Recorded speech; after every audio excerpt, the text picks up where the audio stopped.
Hello and welcome to my sewing room. In this video I'm going to be showing you how to make a very simple drawstring bag like this. This is the simplest way of making a drawstring bag that I could come up with. There are many other ways. There are lined bags and slightly more complicated drawstring areas, but this is the easiest way to do it, and I thought for a first project let's not make things too complicated. We can make bigger bags with lining in, but that's not what we're doing today. That's just an example of something you could do. Anyway, so in order to make your drawstring bag, you're going to need some fabric. I used ribbon, but you could use some cord, or that's a bit of tape there that you could use. Right. I always make a paper pattern to cut round. So I make the paper pattern, put it on my fabric and cut round. So to do the paper pattern, you'll need a piece of paper, a ruler, a pencil and some paper scissors. Then you're going to need some fabric scissors, some snips or small scissors, and I used pinking shears. Pinking shears are scissors that cut in a zigzag effect, and you can use them for finishing off seams, which is what I use them for on this project. If you don't have any of these, do not worry. You can zigzag on your seams to stop them from fraying. Okay, you need a tape measure to mark your marks where you're going to sew from, and to measure your seam allowance and your casing allowance. Some thread, of course, some pins and possibly a pin cushion, a tool to push out your corners, although these are not too difficult to do at all, these corners, and you could use a pencil or a knitting needle or just your finger. Then you'll need either a pen, a fabric pen or some chalk to put your marks. You will need a safety pin to thread your ribbon through, and there's a possibility that you may need an unpicker seam ripper. Hopefully not, but have one ready just in case. So that's everything we need.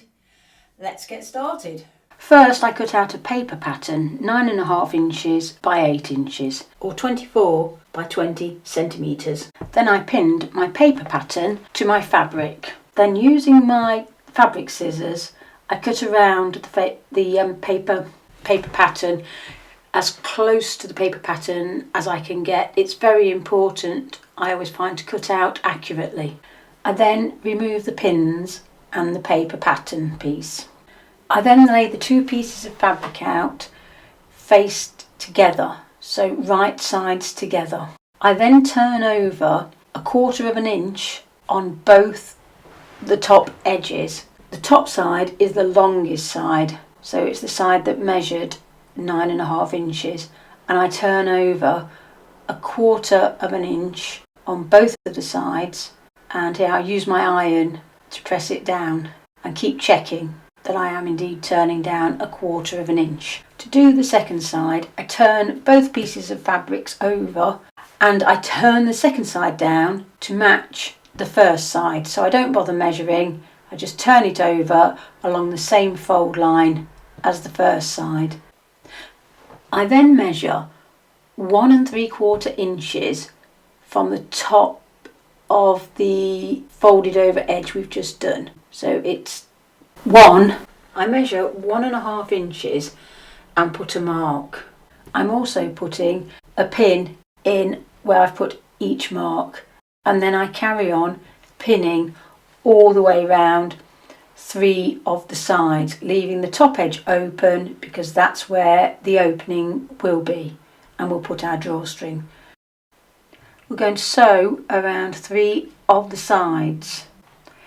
I take a 1.5 centimetre or 5/8 of an inch seam allowance, starting at the first mark or the pin that I put in on one of the sides, and continue all the way around 3 of the sides until I get to the next mark I put, or the pin. So I leave the top 2 inches open, unsewn, remembering to back tack at the start and at the finish to secure your seam. Now we clip both of the bottom corners, making sure we don't cut into any of our stitches, but as close to the seam as we can get. Next, I pressed open the seams, paying particular attention to the top part, the top 2 inches, ready for turning over. To neaten my seams, on this occasion I've used my pinking shears. It's the easiest option. You could also just zigzag next to your straight seam to stop the edges from fraying. Then, keeping the bag wrong side out, turn over the top edge by 1 inch, 2.5 centimetres, measuring as you go along to keep that top edge nice and level. This is where we're going to thread the drawstring through. Then take over to the sewing machine, where we're going to sew approximately 1/8 of an inch to 1/4 of an inch away from the edge we've just turned up. This is our casing for the drawstring to go through. So we need to sew all around on both sides, remembering to back tack at the start and the finish. Now turn the right side out. You need to use a pointed object to push the corners out, something like a knitting needle, but not something too sharp that you'll make a hole. Now you need to iron it, paying particular attention to the seams and the top edge where you've just made the casing. All that's left to do now is to add the drawstring. I'm using pink ribbon, which I've put onto a safety pin, and I'm going to thread the safety pin all around one side, come out when I get to the end of that side, and then go back through to the other side and all the way back exactly where I started from. It can be a bit tricky at the ends because you can get caught in the seam allowances, but there we go, that's one side done. And then I do exactly the same thing starting at the other side. So you should end up with 2 ends of your ribbon or cord, whatever you've used, coming out of each side. You then need to knot at each side, and then I use my pinking shears to cut off the ends to stop them from fraying. You can just cut the ends diagonally with a sharp pair of scissors. Thank you very much for watching. I hope you enjoyed my video. If you did, could you please like and subscribe? And also, could you let me know if you made one of my drawstring bags in the comments below, and let me know how it went. Thank you. Bye bye.